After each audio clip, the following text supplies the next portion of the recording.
अस्सलामुअलैकुम दोस्तों, मैं हूं मोहम्मद फैज़ान और आप देख रहे हैं तालीम टेक यूट्यूब चैनल। नाज़रीन गिरामी, आज की गुफ्तगू का महवर वाक़या मेराज और टाइम ट्रैवल है। आज मैं आपके सामने कुछ ऐसे हक़ाइक़ रखने की कोशिश करूंगा जिस पे इंसानी सोच यकीन रखने से कासिर है, लेकिन उसके बरक्स मीडिया में दिखाई जाने वाली मूवीज़ और जदीद नज़रिया साइंस में टाइम ट्रैवल पर बात करती भी नज़र आती है। वाक़या मेराज क्या है और ये कैसे मुमकिन हो सका, आइए इस बात का अंदाज़ा लगाने के लिए कुछ चीज़ों पर रोशनी डालते हैं। सबसे पहले इस बात का अंदाज़ा लगाना कि नबी करीम सल्लल्लाहु अलैहि वसल्लम की शान अक़दस कितनी बुलंद और बाबरकत व अफजल है, बिल्कुल ही नामुमकिन है। ये सिर्फ नबी सल्लल्लाहु अलैहि वसल्लम की ज़ात अक़दस हैं कि जिनको अल्लाह सुब्हानहू व तआला ने ये इम्तियाज़ बख्शा कि वह मेराज पे सफ़र कर सकें, या यूँ कहें कि टाइम ट्रैवल कर सकें।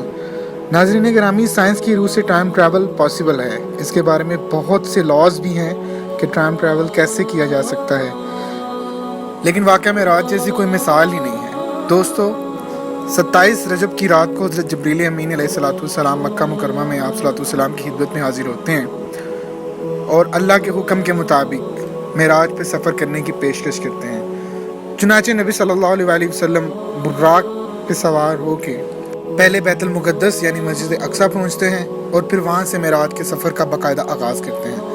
दोस्तों, ऐसा बयान होता है कि जब आप सल्लल्लाहु अलैहि वसल्लम ने सफ़र मेराज का आगाज़ किया तो वक्त रुक गया था और आप जब इस दुनिया पर तशरीफ़ फरमा हुए तो कुछ लम्हात ही गुजरे थे।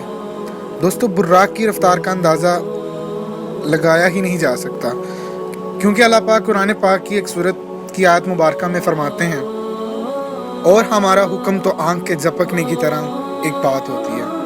नाज़रीन गिरामी, ये नबी सल्लल्लाहु अलैहि वसल्लम की ज़ात मुबारक हैं जो सिदरतुल मुंतहा पे अल्लाह सुब्हानहू व तआला से हम कलाम होती हैं और उम्मत के लिए नमाज़ों का तोहफ़ा हासिल करती हैं। दोस्तों, मेरी अपनी ज़ाती सोच के मुताबिक कोई भी साइंसदान या कोई भी माहिर फ़ल्कियात तब तक किसी भी चीज़ को हासिल नहीं कर सकता, या तब तक किसी भी चीज़ के ऊपर बात नहीं कर सकता, या तब तक किसी भी चीज़ का मफरूज़ा पेश नहीं कर सकता जब तक अल्लाह सुब्हानहू व तआला उसके दिमाग पे या उसकी अक्ल पे उस बात को खोल न दें। और मेरा ये ज़ाती तौर पर मानना है कि आज की साइंस जिस हद तक टाइम ट्रैवल को समझ सकी है वो वाक़या मेराज का 1% भी नहीं है।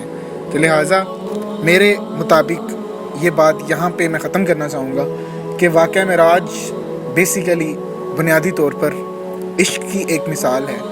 अगर टाइम ट्रैवल और वाक़या मेराज को हम लोग समझना चाहते हैं और वाकई अगर चाहते हैं कि इसके बारे में हम वो चीज़ें जान लें जो हर किसी के बारे में जानना नामुमकिन है, तो हमें नमाज और अल्लाह के रसूल सल्लल्लाहु अलैहि वसल्लम से नाता जोड़ना होगा, जो कि हम पूरी तरह से ख़त्म कर चुके हैं। तो नाज़रीन गिरामी, इस वीडियो को बनाने का मकसद ये है कि तमाम मुसलमान जो हैं इस पूरी दुनिया में, उनके दिल के अंदर एक हुब और इश्क पैदा हो नबी सल्लल्लाहु अलैहि वसल्लम की ज़ात मुबारक के लिए, और आप सल्लल्लाहु अलैहि वसल्लम की तालीमात पर चल कर ही हम दुनिया में सुरखरू हो सकते हैं। वमा अलैना इल्लल बलागुल मुबीन। दोस्तों, इसी के साथ अपने दोस्त मोहम्मद फैज़ान को इजाज़त दीजिए।